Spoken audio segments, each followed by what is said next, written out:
예, 우리 축복합니다. 할렐루야 샬롬 합니다. 할렐루야 샬롬 샬롬 샬롬 샬롬 샬롬. 하나님 사랑합니다.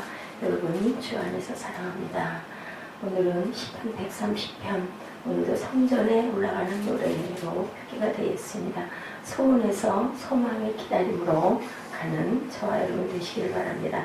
소원 위시로 나타나죠. 기다림입니다.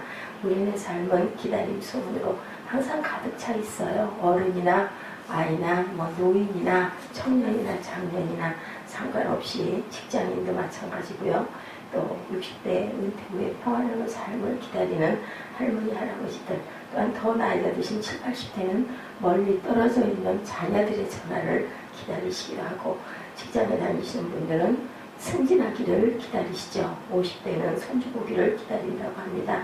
어린아이들은 뭘 기다릴까요? 방학하는 거, 그리고 생일, 산타 할아버지 오시는 거, 이런 걸 기다리죠. 10대 청소년들은 빨리 커서 독립하고 싶다, 이런 생각을 합니다. 20대 젊은이들은 멋진 결혼 상대자가 나타나주기를 기다리죠. 30대 부부는 첫 아이의 출산을 기다린다고 합니다. 이렇게 다 나이대로 때대로 기다림의 연속이죠. 씨를 뿌린 농부는 싹이 트고 결실 맺기를 또한 기다릴 것입니다. 또한 개업한 사업가들은 가게를 가득 채워줄 손님들을 기다리고, 갓 이민한 사람은 영주권을 기다릴 것이고요. 일에 치여 살아가는 직장인은 휴가를 간절하게 기다리죠. 입원 환자는 건강이 회복되어서 퇴원할 날을 기다리고, 어렵사리 교회를 개척한 목사님들은 빠른 성장과 부흥을 기다립니다. 어떤 사람들은 경기가 회복되어 주식시장이 안정되기를 기다리고, 어떤 사람은 그런 사람은 없겠지만 설교하시는 목사님들 설교가 길면 그것 좀 빨리 끝났으면 이러는 분들도 또한 계시겠죠.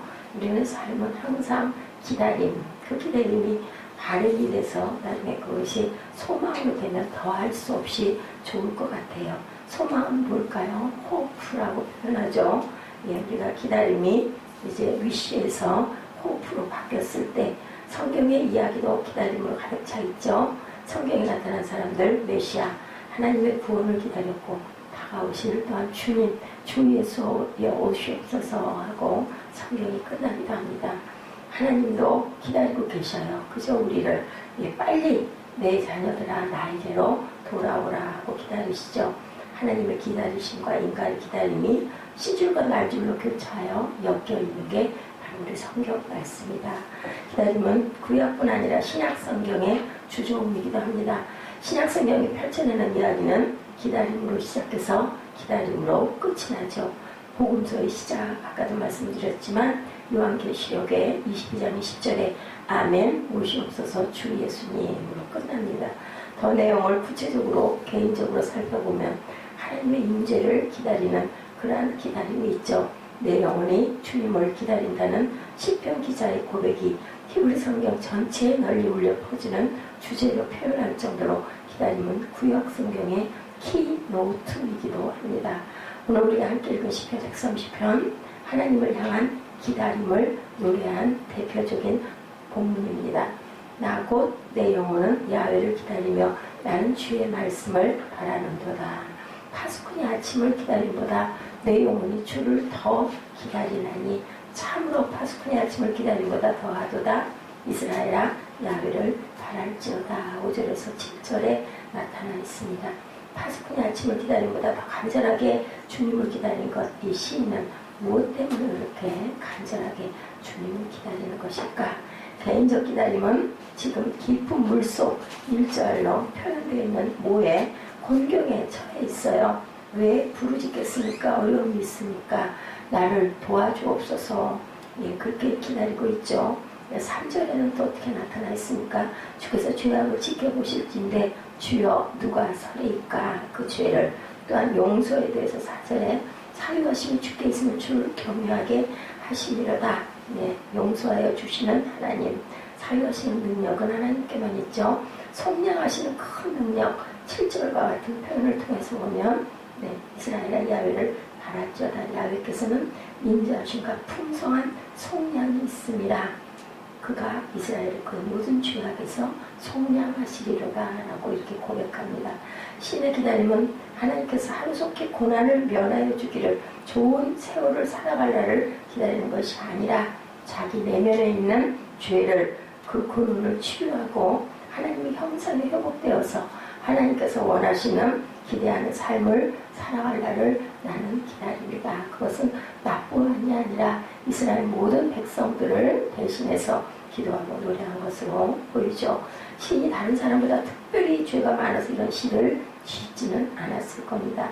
오히려 하나님을 사모하는 마음이 많기 때문에 이런 시를 지어서 불렀을 거로 봅니다. 자기 영혼의 민감성, 하나님을 기다리는 간절함에서 오는 회개로 저희가 봐야 되는데, 그 간절한 회개도 믿음이 없이는, 하나님의 사랑이 없이는 그런 간절한 회개를 사모할 리가 없겠죠. 공동체적 기다림으로 봤을 때는 이 시편이 한 개인의 노래라기보다는 공동체의 노래라는 점을 고려한다면, 간절한 기다림은 개인의 죄와 구원에서 세상의 악과 구원으로 확대가 되겠죠. 이 세상에 하나님의 정의와 평화가 회복되고 하나님의 말씀을 따라 창조 질서가 회복될 구원의 날에 대한 기다림. 5절에 그래서 시는 내가 주님의 말씀만을 바라는도다 라고 이렇게 고백합니다. 주님의 말씀이 무엇을, 세상을 고쳐줄 것을, 악을 어떻게 해줄 것을 선으로 바꿀 수 있도록 하나님께서 그 영혼들을 정말 다시 회복시켜 주시옵소서. 참으로 파수꾼이 아침을 기다림보다 더하다라고 이렇게 고백하죠. 주께서 죄악을 지켜보실진데 누가 서니까. 죄악을 그냥 지켜보시지 말고 이거 고쳐주시옵소서 하는 이야기입니다. 그가 그의 말씀을 보내어 그들을 고치시고 위험한 지경에서 건지시는도다. 시편 107편 20절에도 그렇게 나와 있어요. 마리아의 소망의 기다림이 또 있죠. 거룩한 기다림 한복판에 마리아가 서 있습니다. 본래 마리아가 기다렸던 것은 뭐예요? 요셉이라는 평범한 청년과 알콩달콩 정말 잘 살기를, 그런 거 원하는 작은 기다림을 갖고 있었어요. 약혼자 요셉과 결혼해서 평화롭게 살기를 소원을 했죠. 예, 그 기다림이었는데 그녀에게 전혀 예상치 못했던 일이 일어납니다. 간절한 소원의 한순간이 물거품으로 될 것 같은 그런 일이 벌어지죠. 이제는 자칫 잘못했다가는 돌맞아 죽을 상황에 그렇게 아주 위험에 빠지죠. 하나님께서 인간의 경험과 이성을 초월하는 신비한 방법으로 그녀의 태중에 생명을 주신다는 거예요. 그 시대에는 그렇게 됐다가는 죽을 수밖에 없는, 생명을 걸어야 하는 그러한 사건이 일어납니다. 이 엉뚱한 소식 앞에서 마리아는 응답하죠. 누가복음 2장 38절에 나는 주의 여종이나이다. 당신의 말씀대로 나에게 이루어지기를 바랍니다. 전혀 생각하지 않았던 일인데도 성령께서 천사가 와서 얘기하니 바로 왜 믿음이 좋은 그러한 마리아였기 때문에 이 응답 속에 자신의 욕구에 대한 개인적인 기다림을 접어버리고 하나님의 약속과 하나님의 그 기초한 기다림을 품는 한 여인의 거룩한 결단을 저희가 바라봅니다. 그것이 무엇이라고 그랬어요? 순종하는 마음, 가장 귀한 마음이라는 거죠. 네, 소원이 소망으로 전환되는 그러한 지점이 나타나 있죠. 마리아는 개인의 꿈을 이루기 위한 기다림 대신에 하나님의 꿈을 기다리는 그러한 기다림의 그릇이 되죠. 그녀는 자기 아들을 기다린 것이 아니라 누구의 아들? 하나님의 아들. 누가복음 1장 35절에 나타나 있습니다. 천사가 대답하여 이르되 성령이 내게 임하시고 지극히 높으신 이의 능력이 너를 덮으리니 이러므로 나실 바 거룩한 이는 하나님의 아들이라 일컬어지리다. 이렇게 누가복음에 나타나 있습니다. 여기서 우리 일반적인 기다림과 신앙적인 기다림, 지극히 인간적인 기다림과 신령한 기다림의 차이를 또한 깨닫게 되죠. 개인적인 기다림은 욕구의 기초에 있습니다. 성경적인 기다림은 약속의 기초에 있습니다. 세상 사람들은 자기가 원하는 바가 이루어지길 기다리고, 그리스도인들은 하나님께서 원하시는 바가 이루어지기를 기다립니다. 그렇게 개인적인 기다림은 설레임과 동시에 두려움을 동반하지만 신앙적인 기다림은 감사와 평안을 동반한다는 거죠. 개인적인 기다림은 그것이 이루어질 것에 대한 기대와 배고픔으로 이루어지지 않을 것에 대한 두려움을 동반하지만 신앙적인 기다림은 어때요? 전능하신 창조주 하나님의 약속이 토종 위에 형성되었기 때문에 그것을 누가 이루신다? 하나님께서 이루실 것이니까. 그저 우리는 마음이 편안한 거죠. 내가 애쓰고 발버둥 칠 일은 없고 그냥 내가 맡은 것 최선을 다하는 그것만 남아있기 때문에 평안한 거죠. 두려움과 불안과 초조는 안 될까봐 두려워하고 불안해하고 초조하고 자신이 없고 자꾸 실망하고 주저앉게 되잖아요. 그런데 하나님이 하시는 것은 어찌됐든 하나님이 하실 거니까 나는 그저 잘 기다리고 참고 아프고 고난스럽고 어려울 때 잘 참고 기도하면서 가면 되지. 이 마음을 가지면 되는데 중요한 것은 그것을 우리가 그 시와 때를 잘 모른다라는 거죠. 우리 이정현 자매 배우자 달라고 아주 가진 소리를 다 써가면서 기도 제목을 써서 내죠. 그런데 하나님은 알고 계실 거예요. 그 자매가 언제쯤 반려자를 만나서 어떻게 갈 것이라는 것을 아는데 우리 이정현 자매가 그걸 만약에 안다면 네가 35살 되는 해에 누구를 만날 거야. 확실하게 아마 안다면 정말 불평, 불만, 눈물, 별 때를 다 부리더라도 결국 안 될 거야.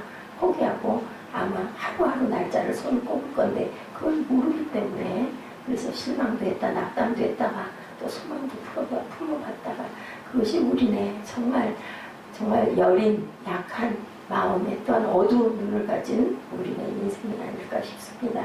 자신과 이웃과 세상에 함께 혜택을 받는 거룩한 주님의 일을 이루어지기를 기다리는 그러한 마리아의 그 귀한 위대한 희생과 사랑과 헌신을 저희가 바라봤습니다.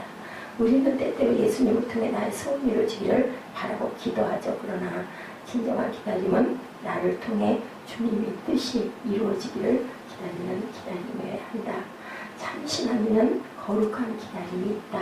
시편 130편 저자처럼 이 세상의 주님이 말씀을 보내사 공동체를 고쳐주시기를 소망하고 예수님의 어머니 마리아처럼 개인의 소원에서 나중에 하나님의 소망을 꿈을 품고 가는 그런 그릇에 귀한 소망을 품고 기다리게 된다. 그렇게 업그레이드가 돼야 되겠죠. 바로 우리 믿음이어야 한다는 겁니다. 이런 소망들 비현실적인 공허한 신앙으로 여기고 자기 개인적 이기적인 소원들을 어떻게 현실적 실제적 신앙으로 여기기도 하는데 깊이 기도하고 생각해 봐야 할 문제다.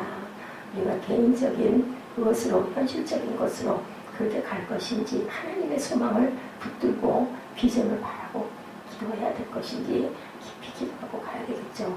이 개인적 소원이 하나님 나라와 전혀 관계가 없을 때가 대부분이기 때문에 그 소원은 잘 이루어지지 않는다. 그래서 절망하고 애통해하고 안타까워하죠. 일평생 그 인생의 짐은 무겁고 버거울 수밖에 없어요. 하나님이 이루어주실 수 있는 것들이 아닌 경우가 많이 있기 때문에 그래서 우리가 깊이 기도할 때 하나님께서 깨달음을 주시기도 합니다. 그것도 누구에게? 기도하는 자에게.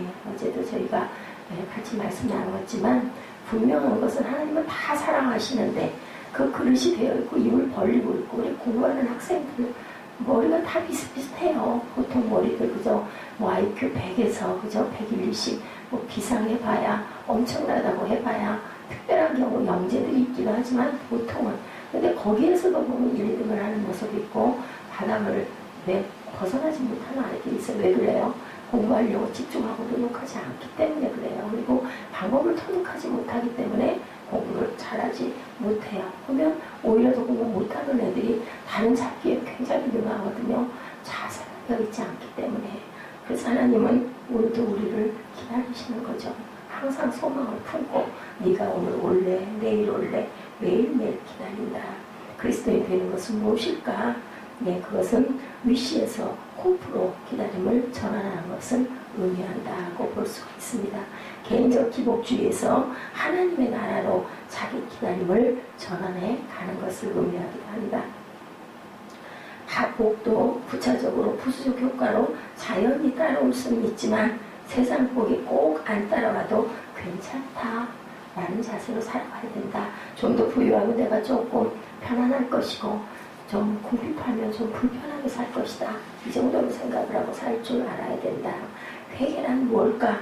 개인적인 기다림에 매몰돼서 주역의 이웃을 향해 눈길 한번 돌리지 못하고 살아가던 삶에서 돌이켜서 공동체적인 희망이 찾아오는 것이다.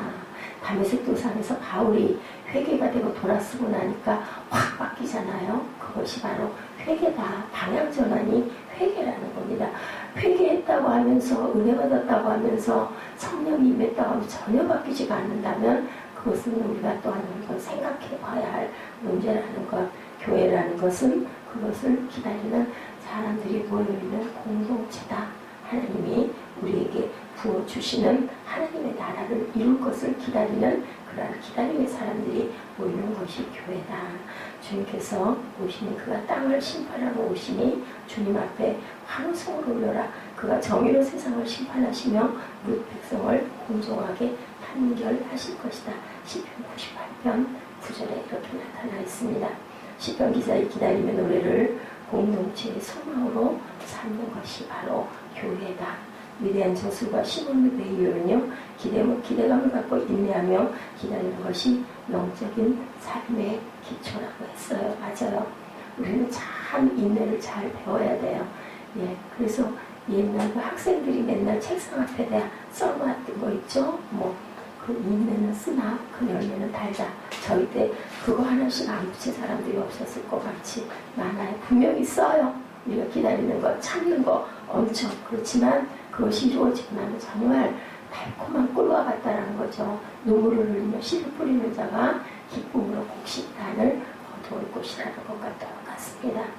영적으로 살아간다는 것은 기다리며 살아가는 것이다. 주님의 임재를 기다리고 주님 안에서 내가 세워지기를 기다리고 주님의 뜻이 내 삶 속에 또한 세상에 이루어질 것을 기다리는 것이 바로 영적인 삶이다. 나는 무엇을 기다리고 있나? 내가 기다리고 있는 것이 나의 믿음의 현주소입니다. 내가 기다리고 있는 것이 내 믿음, 소망, 사랑의 깊이를 잴 수 있는 척도이기도 하다. 나는 무엇을 기다리고 나의 소원이 이루어지기를 기다리고 있을까? 먼저 내가 주님의 뜻을 알 수 있도록 깊이 묵상하시는 사수절기가 되시기를 주님의 이름으로 축복합니다. 예, 엄마가 북한에서 피난 내려올 때 아들을 데려오지 못했다고 그래요. 예, 데리고 나오려고 보다 보니 신발이 한 짝밖에 없었대요.